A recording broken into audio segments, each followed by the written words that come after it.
Monsieur le ministre, je voudrais saluer mon grand frère, mon président, M. Ba. M. Omar Ba, le président de l'association des maires, mon jeune frère Benjeloum, le président des départements. Et aussi, comme il a dit, rendre hommage à notre doyen, le ministre Adama Diouf, et tous ceux qui sont là, tous ceux je connais beaucoup de doyens qui sont là, qui ont eu à beaucoup s'investir dans la décentralisation, qui constituent aujourd'hui des ressources humaines vraiment de référence et de qualité pour nos collectivités territoriales. Vous savez, le thème d'aujourd'hui, quand vous parlez de dialogue, je vous disais tout à l'heure que ça a été vraiment une belle surprise pour moi. Le dialogue entre les maires et les présidents de département, c'est extrêmement important pour le bon fonctionnement de la territorialisation, en application même de la territorialisation des politiques publiques. Et je pense que ce dialogue que vous avez initié, quand vous l'aurez bouclé, nous amènera des avancées extrêmement importantes dans le cadre de la territorialisation des politiques publiques. Parce que les maires et les présidents de département doivent dialoguer, doivent être ensemble, doivent être à côté, chaque main dans la main, pour pouvoir vraiment travailler pour le développement de nos territoires. Il y a eu beaucoup d'acquis.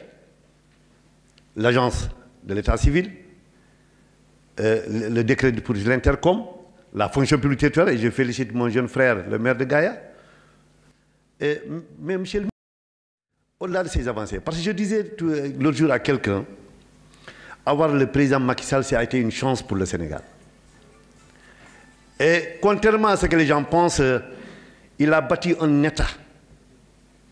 Il va léguer, et le prochain président, il va lui donner un État vraiment fort, un État au service du développement de son pays, mais un État aussi qui garantit tout ce qu'il faut pour ses citoyens. Et c'est là où que je voudrais, au-delà des acquis qu'on a eu à avoir avec vous, parce qu'il faut le saluer, mais aussi parler des perspectives. Monsieur le ministre, nous comptons sur vous pour pouvoir aider le président, avant qu'il qu'il donne les pouvoirs à un autre, mais de pouvoir réaliser le rêve qu'il avait dit, c'est-à-dire 15% de la TVA soit transférée aux collectivités territoriales. Cela sera extrêmement important pour les collectivités territoriales. 15% de la TVA, ça nous permettra vraiment d'accroître de façon très significative les ressources transférées aux collectivités territoriales. Donc, monsieur le ministre, c'est un chantier.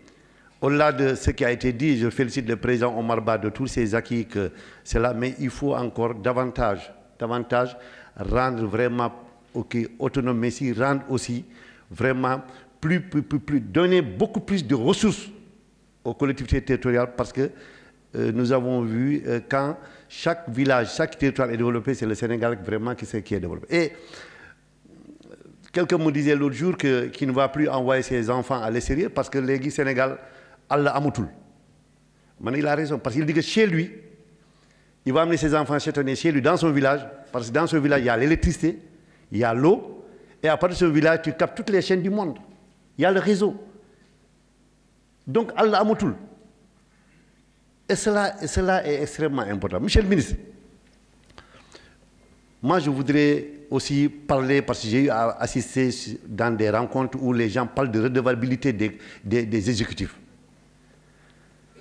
Chaque fois, les gens disent que oui, il faut qu'il y ait l'accès à l'information. Nous sommes d'accord. Il faut qu'il y ait l'accès à l'information. Mais l'accès à l'information, c'est pour tout le monde. Mais la redevabilité, quelqu'un qui doit demander à un maire ou à un président de rendre compte, il faut que lui-même qu'il soit en règle vis-à-vis de la collectivité territoriale. Et n'oubliez pas chaque fois de dire que oui, le maire ou le président doit rendre compte, doit être soumis à... Mais il faut que aussi ce citoyen, qu'il soit vraiment en facile, qu'il puisse remplir ses devoirs vis-à-vis de la collectivité territoriale. L'exemple le plus que quand dans l'examen de nos budgets, quand vous venez sur les recettes, la plupart, personne ne pose de questions. Mais dès que vous allez dans les dépenses, là, il y a tellement de questions. Et sans recette, il n'y aura pas de dépenses. Quand vous allez sur les dépenses, il y a tellement de questions. Et sans recette, il n'y aura pas de dépenses. Dire que maintenant, l'accès à l'information, oui, partageons l'information. Tous les citoyens des collectivités doivent accéder à l'information. Ça, c'est la transparence. Mais la question de redevabilité, dans les prochaines que j'ai discuté, il y a l'USAID qui a d'autres organisations en train de travailler sur ça. Il faut qu'on ajoute que quelqu'un qui peut interpeller un maire pour dire que comment tu as géré, il faut qu'il lui-même qu'il soit en règle vis-à-vis de la collectivité territoriale. Sinon, c'est ça la politique qui va continuer. Ce sont des candidats qui vont venir chercher de retarder les gens, de prendre toute une journée, de prendre des jours, de faire des polémiques. Et nous avons vu aujourd'hui la manipulation, la puissance de la manipulation au Sénégal. Et les gens ne vont pas s'en sortir. Moi, je pense qu'il faut toujours, dans les réformes à venir, travailler sur cet équilibre. L'autre point, monsieur le ministre, le président avait parlé de 20 milliards pour le PACSEN rural. On est allé à 10 milliards, aujourd'hui c'est 5 milliards qui est disponible. Et je pense qu'il faut que nous, et hier j'ai eu à discuter avec beaucoup de mes collègues députés, nous sommes en train de nous organiser à l'Assemblée nationale pour vous accompagner, pour que ces institutions du président puissent vraiment soit appliquées. Et nous allons travailler ensemble, la main dans la main, l'ensemble des parlementaires qui ont un mandat local, territorial, que nous allons travailler sur ça, parce que le président avait dit aussi que le budget de 2024, qu'on inscrit dans le budget 30 milliards, et nous allons vous demander de veiller à ce que ces 30 milliards-là soient vraiment inscrits dans le budget.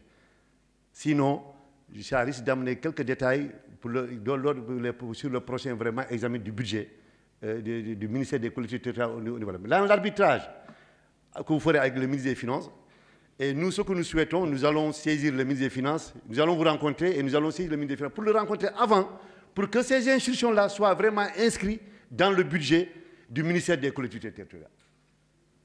Vraiment, c'est ce que je voulais dire, monsieur le ministre, surtout vous saluer, vous remercier, vous encourager vos équipes pour ce que vous êtes en train de faire pour la décentralisation, ce que vous êtes en train de faire pour les collectivités territoriales, rendre hommage aux maires et aux présidents de département, aux élus. Parce qu'être élu au Sénégal, il faut être courageux, il faut être disponible, il faut subir, nous avons subi, mais les gens doivent être fiers des élus du Sénégal, doivent être fiers du gouvernement, mais surtout doivent être fiers du président de la République. Je vous remercie.